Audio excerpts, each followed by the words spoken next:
Fala, nação tricolor, eu sou Rafael Dias, esse é o canal Consciência Tricolor e a gente sempre vai estar trazendo um debate interessante para a gente estar discutindo aqui no nosso canal, tá certo? E no vídeo de hoje vamos pontuar algumas coisas que aconteceram dentro do jogo do Bahia e São Paulo. São Paulo teve uma derrota no jogo, uma derrota que foi ruim para o nosso time, atrapalha muitos planos para o ano que vem e a gente vai debater sobre esse assunto. A gente vai falar também sobre um tema que vem circulando aí, uma comparação da gestão Leco com a gestão atual. Muita gente está começando a entrar nessa linha de achar que é algo muito parecido. Vamos debater sobre esse assunto. A gente vai falar sobre uma entrevista que o Júlio Casares teve essa semana após o sorteio do Campeonato Paulista. Ele deu algumas declarações importantes que dão algum norte de como vai ser o ano que vem com relação ao São Paulo. Então é interessante a gente debater sobre isso, como vai ser a questão de reforços e jogadores que vão ficar. Vamos falar um pouquinho sobre o Benítez novamente, algumas teorias de conspiração que estão surgindo no momento. Eu acho interessante a gente estar tratando sobre essa teoria e dentre outras coisas que a gente vai estar falando no nosso canal, tá certo? Proposta do Nestor. Se você gostar desse vídeo, dá um like pra gente, se inscreve no canal e marca o sininho, tá bom? Bora pro vídeo! A gente começa o vídeo de hoje falando um pouco sobre o jogo Bahia 1, São Paulo 0. Jogo em que o Bahia, na minha visão, dominou a partida. O São Paulo teve ali duas finalizações mais pro final do jogo, não conseguiu jogar bem e alguns pontos a gente tem que tratar aqui. Primeiro ponto, um questionamento que vinha de muita gente era por que o Crespo utilizava o 3-5-2, porque o esquema não funcionava. E não funcionava porque as peças que ele tinha não faziam com que o esquema funcionasse. E aí o Rogério chega, reformula, muda o esquema, muita gente elogia, acha o máximo, cria uma expectativa e aí do nada ele, volta para o esquema 3-5-2. Não dá para entender essa situação. O problema do esquema 3-5-2 não é o esquema, é as peças que tem nele. Você precisa ter dois zagueiros de velocidade pelos lados, você precisa ter pontas e não laterais para poder atacar e fazer, na verdade, um meio de campo maior com dois pontas e um meio aberto. E, na verdade, o São Paulo não tem isso. Mas ele joga mais ofensivo porque ele joga com dois meias no lugar de volantes. Mas mesmo assim, esses meias são colocados. Bom citar os meias. Cadê o Igor Gomes? Cadê o Sara? Que muita, não pode criticar. Pelo amor de Deus, velho. E aí, dentro desse assunto, começam a gerar várias conspirações. E, de certa forma, tem lógica. Uma das questões, eu vou falar um pouco mais na frente do vídeo mais detalhado, mas por que será que o Sara e o Igor Gomes não saem do time? Essa pergunta fica para vocês, tá certo? Então, o São Paulo jogou muito mal, um questionamento que eu sempre faço. Você vê os treinadores brasileiros sempre reclamando. Quando tem jogos sequenciados, é porque não tem tempo para treinar. Quando tem tempo para treinar, e o São Paulo vem jogando uma vez por semana, vai fazer um mês, aí o time joga pior. Aí quando fica um tempinho sem jogar, esse treinador vem e fala, falta ritmo de jogo. E quando é que vai jogar bem, cara? Tem tempo para treinar, o time não joga bem, volta pior. Quando não tem tempo, o time está cansado, porque não tem tempo para treinar e não tem tempo para recuperar. E quando fica mais tempo sem jogar, é porque esse jogador está fora de ritmo de jogo. Então, não consigo entender. Sinceramente, eu não consigo entender a teoria do futebol brasileiro, não. É sempre desculpa atrás de desculpa. E eu quero saber de vocês. Vocês acreditam nessas desculpinhas esfarrapadas que ainda dão? Eu não. Baseado nisso também, outro assunto que a gente vai trazer aqui no canal, estão começando a comparar a direção Leco, né, que foi a das piores da história, a pior da história do São Paulo, com a gestão Casares agora. Eu vou mentir pra vocês não, velho. Eu não sou de contestar, não. Eu acho que ainda é um pouco cedo pra já comparar uma com a outra. Mas também vamos ser honestos. Os podres da gestão do Leco saíram mais pro meio pro final da gestão. Ele camuflou e escondeu muita coisa durante muito tempo. A gente criticava time, contratação, mas não sabia que tava esse estrago dentro do São Paulo. Porém, eu tenho que colocar uma coisa que eu não vou deixar de pontuar nunca. O Júlio Casares, que é da situação, isso não pode deixar de ser falado nunca. Ele é da situação.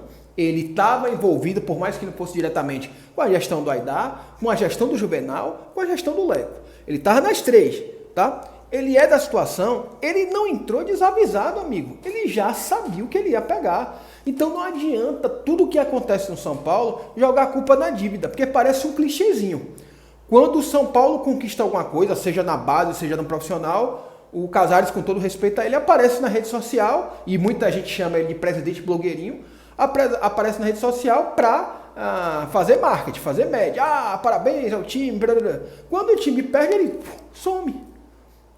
Ele não vai ficar metendo na cara toda hora, eu entendo. Mas também não dá para dar desculpa que tudo que acontece no São Paulo é culpa da dívida, como se eles não soubessem. Eles já sabiam o problema que eles iam enfrentar. E aí muita coisa, de fato, a questão do sócio torcedor, muita gente elogia, outros criticam, fica o questionamento. Questão do ingresso no estádio era uma das críticas principais que tinha, a dificuldade para compra de ingresso, continua tendo os mesmos problemas de antes, não mudou nada com relação a isso. O marketing tem aquela interrogação do tamanho do mundo, ninguém sabe que valor de fato foi o marketing, como foi, se foi o maior da história, se não foi, a questão do patrocínio master. Então, algumas coisas de fato aparentemente melhoraram, mas outras não tanto. Então fica aí no ar o questionamento. Eu particularmente ainda estou analisando, mas eu começo a ter um pouquinho de direcionamento que tem algo bem parecido sim, viu?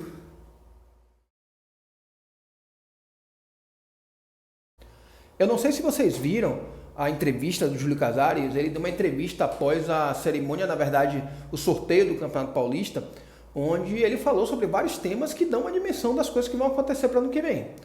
Uma das coisas que mais me chamaram a atenção na entrevista dele foi, ele fala uma frase dentro da entrevista que tem que vender jogador da base, é inevitável, porque se o clube está nesse déficit hoje, está nessa dificuldade financeira, é porque a janela de transferência do meio do ano foi horrorosa, eles esperavam vender e não conseguiram vender, não conseguiram valores que queriam. 2, o principal foi a questão de venda, né? Que ele disse que é o que sustenta o clube brasileiro. O segundo é a bilheteria, que faltou. Bilheteria, eu tenho lá minhas questões, porque eu já vi vários dirigentes dando várias entrevistas em vários lugares, dizendo que bilheteria não pagava clube e nem salvava nada, e muitas vezes dava era prejuízo. Mas agora é por causa da bilheteria que os prejuízos estão lá. Ok, vamos deixando passar. Mas o que me chamou a atenção, ele falou a questão de venda. E aí começa a me vir uma pulguinha atrás da orelha, não sei se de vocês também, que volta aquele tema que eu falei no começo, que eu perguntei para vocês sobre o Sara e o Igor Gomes. Será que não é um pedido, digamos assim, da diretoria, que o Sara e o Igor Gomes continuem no time titular na tentativa de venda deles? Eu até vejo como um ponto estratégico. Se eu conseguir vender ele, Lisiero, Nestor talvez, o Wellington, enfim, eu vou ter uma arrecadação de dinheiro que vai dar para pagar uma parte das dívidas, pagar os vencimentos atuais mais próximos e sobrar uma quantia financeira para investimentos para o próximo ano, né? Então tem uma linha que tem uma certa lógica aí por trás. É difícil você acreditar que um time do tamanho do São Paulo vá pedir a um treinador para fazer uma coisa dessa. Mas o Rogério também, eu penso assim, várias linhas. Pensa comigo, se o Rogério pensou, meu irmão, se eu não colocar esses caras, não vender esses caras, eu não vou ter um time competitivo ano que vem. O clube não vai ter grana para me dar os jogadores que eu vou pedir. Então tudo meio que encaixa na engrenagem, sabe? Talvez seja essa a resposta daquela pergunta, mas aí fica a critério de vocês. Outro assunto que o Casares falou dentro da entrevista foi no caso do Benítez, né? Ele falou que era um grande jogador, porém dependia da decisão da comissão técnica. E aí, outra pulguinha atrás da orelha. Gente, futebol é podre. Futebol é podre. Não se enganem, não se iludam. Tem muita coisa que acontece no bastidor que a gente não faz a mínima ideia. E eu já vivenciei um pouquinho, não muito, mas muito pouca coisa disso aí. É podre, é podre. Então, eu não duvido, sinceramente, que o São Paulo não esteja colocando o Benítez em campo para que esse jogador não arrebente nos jogos e o São Paulo fique meio que na obrigação de comprar ele. Porque pensa comigo, se o Benítez entra de titular, começa de novo a voltar a um bom ritmo e começa a fazer altas jogadas de qualidade e tudo mais. O São Paulo agora no final do ano, o Independente vai ficar cheio de marra. Meu jogador tá voando aí, eu só aceito venda. O São Paulo vai ficar pressionado para comprar, porque a torcida vai querer. Como é que vai deixar um jogador que está arrebentando embora, sabe? Então, talvez seja até uma estratégia para o Independente abrir espaço para uma renovação de empréstimo. Mas é pensar muito pequeno, né? Olha, não sei não. São dúvidas que eu fico com a pulguinha atrás da orelha. Eu sei que futebol é meio podre, como eu disse. Sei não. E outra coisa interessante da entrevista do Júlio Casares é o fato de que ele disse que ia mudar o perfil do elenco de jogadores de 500, 600 mil para a faixa de 180 a 200 mil. E se você muda para esse perfil, o que eu não sou contra, diga-se de passagem, eu sou um cara otimista com relação a isso, eu prefiro jogador que está em ascensão, querendo crescer na carreira, do que às vezes medalhão que está em final de carreira, né? Eu gosto mesmo de jogador bom, não me importa o preço dele. Mas muitos dos nomes que se especulam no mercado começam a cair meio por água abaixo se você for levar em parâmetro esses valores. Por exemplo, Nicão. Você acha que o Nicão vai aceitar uma proposta, por exemplo, de 180 ou 200 mil do São Paulo, ele tendo 11 propostas na mesa como ele tem? Não vai, então descarta Nicão. Outro jogador que a galera comentou, o David. O David de Fortaleza vai querer dinheiro. Então não vai querer ganhar 180 mil também. Descarta o David, então, se for por esse parâmetro, tá? Fala do Gilberto do Bahia. Descarta. Gilberto do Bahia ganha 500 mil do Bahia. Ele ganha 500 mil do Bahia. Vina do Ceará ganha 550 mil do Ceará.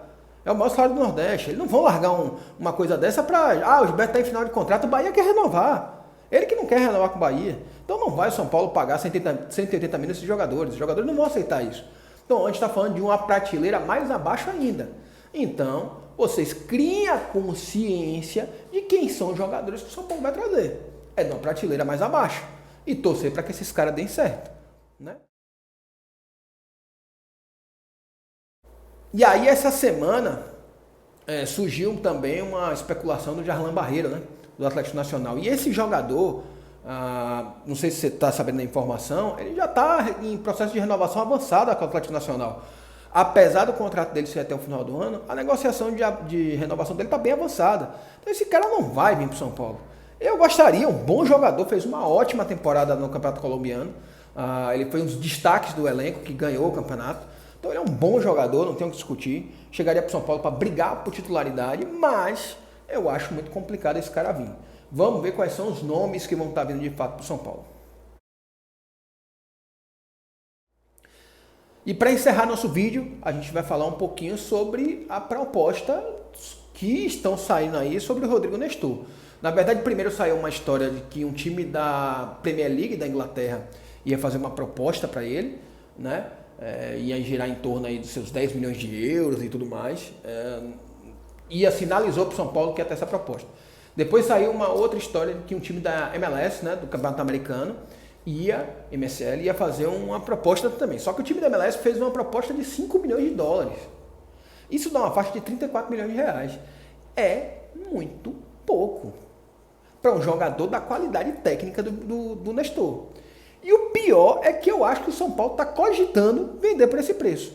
E não adianta vir me dizer, mas o São Paulo manteve um percentual de 50% para o time americano.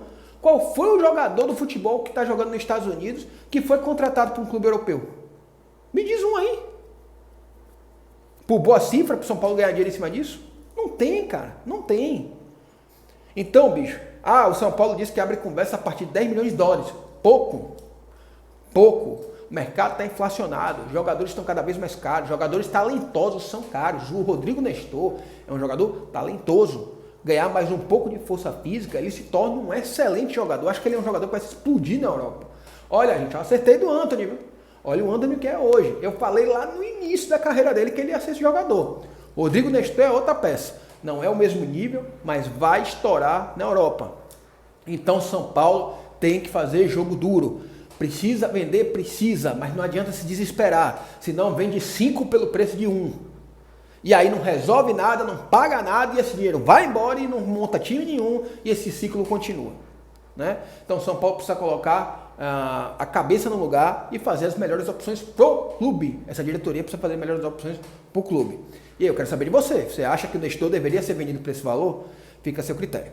Tá certo? Então esse foi mais um vídeo do canal Consciência Tricolor. Peço mais uma vez a vocês, caso gostem, divulguem esse vídeo, passem para seus amigos, assinem o sininho, dá um like, tá, gente? Dá um like que aí o YouTube começa a entender que esse vídeo é legal e começa a repassar para outras pessoas, tá bom? E aí deixa seu comentário, tá certo? Obrigado para todos, ótima noite, se liguem.